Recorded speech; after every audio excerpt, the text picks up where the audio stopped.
ಇವ್ರದ್ದು ಅಧಿಕಾರದ ಹಂಚಿಕೆ ಚಟುವ ಮುಗಿಯೋದಿಲ್ಲ. ಆಡಳಿತ ಯಾರು ನೋಡೋದು, ಯಾರು ಹೇಳೋದು? ಪಾಪ ಮಂಗಳ ವೈದ್ಯರು ಚಿಂತೆಯಲ್ಲಿದ್ದಾರೆ. ನಂದು ಈಗ ಅವರ ಆಡಳಿತದ ಬಗ್ಗೆ ಏನ್ ಅವರಿಗೆ ಕಾಳಜಿ, ಅದಕ್ಕೆ ಸಹಜವಾಗಿ ಏನ್ ಕಾಳಜಿ ಇದೆ ಹೇಳಿ. ಹಾಗಾಗಿ ಇದು ರಾಜ್ಯ ಸರ್ಕಾರದ ಒಟ್ಟಾರೆ ವೈಫಲ್ಯದ ಭಾಗ ಇದೆ ಮತ್ತು ರಾಜ್ಯದ ಜನ ನಿಶ್ಚಯ ಮಾಡಿದ್ದಾರೆ. ಈ ಸರ್ಕಾರ ತಂದುಕೊಂಡು ನಮಗೆ ಶಾಪ ಹೋಗಿದೆ.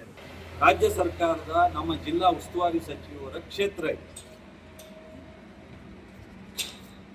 ಉಸ್ತುವಾರಿ ಸಚಿವರು ಇದೆಲ್ಲವೂ ಅವ್ರ ಗಮನದಲ್ಲಿ ಇದ್ದೇ ಇದೆ.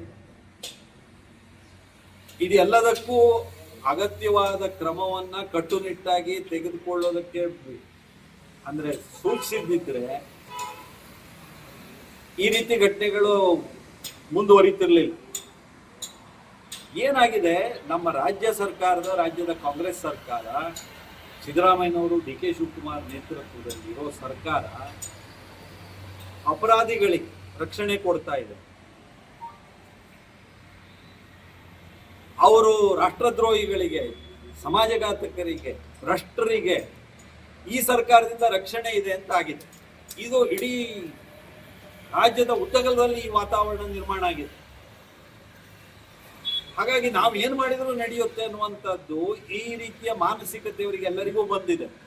ಯಾಕೆಂದ್ರೆ ಗುಲ್ಬರ್ಗಾದಲ್ಲಿ ಆ ಕೇಸ್ ಏನ್ ತಗೋತಾರೆ, ಹುಬ್ಬಳ್ಳಿ, ನಮ್ಮ ಡಿಜೆಹಳ್ಳಿ, ಬೆಂಗಳೂರಿನಲ್ಲಿ ಶಿವಮೊಗ್ಗದ ಕೇಸ್ ಏನ್ ತಗೋತಾರೆ, ಮಂಗಳೂರು, ಅರೆ ಹಿಂದೂಗಳ ಬಾಯಲ್ಲೇ ಆಗಿದ್ದ ಕೇಸು ದಿನಕ್ಕೆ ಜಾಸ್ತಿ ಮಾಡ್ತಾರೆ. ನಮ್ಮವರು ಎಲ್ಲೋ ಮಂಗಳೂರಿನಲ್ಲಿ ಎಲ್ಲೋ ಒಂದು ವಾಟ್ಸಪ್ ಇದ್ದು ನಮ್ಮವ್ರಿಗೆ ಫಾರ್ವರ್ಡ್ ಮಾಡಿದ್ರು ಅಂತ ನಮ್ಮವ್ರನ್ನೆಲ್ಲ ಹಿಡ್ಕೊಂಡು ಹೋದ್ರು ಹಿಂದೂಗಳನ್ನ, ಹುಡುಗರನ್ನ. ಅಲ್ಲಿ ಎಲ್ಲೋ ಇವು ಫಾರ್ವರ್ಡ್ ಮಾಡಿದ್ದೀವಿ ಅಂತ ಮಾಡಿದ್ದು ಇಲ್ಲ, ಮತ್ತೆ ಅಂತ ದೊಡ್ಡ ಅನಾಹುತ ಆಗೋದು ಅಲ್ಲ. ಆದ್ರೂ ಅಲ್ಲಿಂದ ಬಂದು ಇಲ್ಲಿಂದ ತಗೊಂಡೋದು. ಈಗ ನೀವ್ ಹೇಳ್ದಂಗೆ ಬೆಳಗ್ಗೆ ವಾಟ್ಸಪ್ನಲ್ಲಿ ಹಾಕಿದ ಒಂದು ಮೊದಲೇ ಕ್ರಮ ಆಗ್ಬಿಟ್ಟಿದ್ವಿ. ನನಗೂ ಅರ್ಥ ಆಗುತ್ತೆ, ಪೊಲೀಸರು ಅವತ್ತು ನೀರಿನಲ್ಲಿ ಮುಳುಗಿ ಆ ದುರಂತ ಸಂದರ್ಭದಲ್ಲಿ ಅವರು ಆ ಒತ್ತಡದಲ್ಲೂ ಇದ್ದು ಅನ್ನೋದು ಅರ್ಥ ಆಗುತ್ತೆ. ಆದ್ರೆ ಭಟ್ಕಳದಂತ ಸೂಕ್ಷ್ಮ ಪ್ರದೇಶದಲ್ಲಿ ಎಷ್ಟು ಜಾಗೃತವಾಗಿರ್ಬೇಕು ಅನ್ನೋದು ಮಹತ್ವ ಇದೆಯಲ್ಲ ಈ ರೀತಿ ನಡೆದಾಗ. ಹಾಗಾಗಿ ಪೊಲೀಸ್ ಇಲಾಖೆ ಇವತ್ತು ಒಂಥರ ಅಸಹಾಯಕ ಸ್ಥಿತಿಗೆ ಹೋಗ್ತಾ ಇದೆ. ಜಿಲ್ಲಾ ಆಡಳಿತ, ರಾಜ್ಯದ ಆಡಳಿತವೇ ಕುಸಿದು ಬಿದ್ದು ಹೋಗಿದೆ. ಯಾರು ಹೇಳೋರಿಲ್ಲ ಕೇಳೋರಿಲ್ಲ ಅನ್ನೋ ಸ್ಥಿತಿ ಹೋಗಿದೆ. ನಾನು ಉಳಿದಿದ್ದೆಲ್ಲ ಹೆಚ್ಚಿನ ವಿಷಯ ನಾವು 29 ನಾಡ್ದು ಸಭೆಯಲ್ಲಿ ಹೇಳ್ತೇವೆ. ರಾಜ್ಯದಲ್ಲಿ ಏನೇನಾಗಿದೆ, ಎಲ್ಲೆಲ್ಲಿ ಏನೇನಾಗಿದೆ ಅಂತ.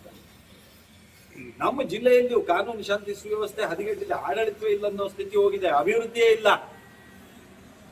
ಇದೆಲ್ಲ ನೋಡ್ತಾ ಇದ್ದೇವೆ ಬೆಳಗಿನ ಸಂಜೆ ತನಕ ನಾವು.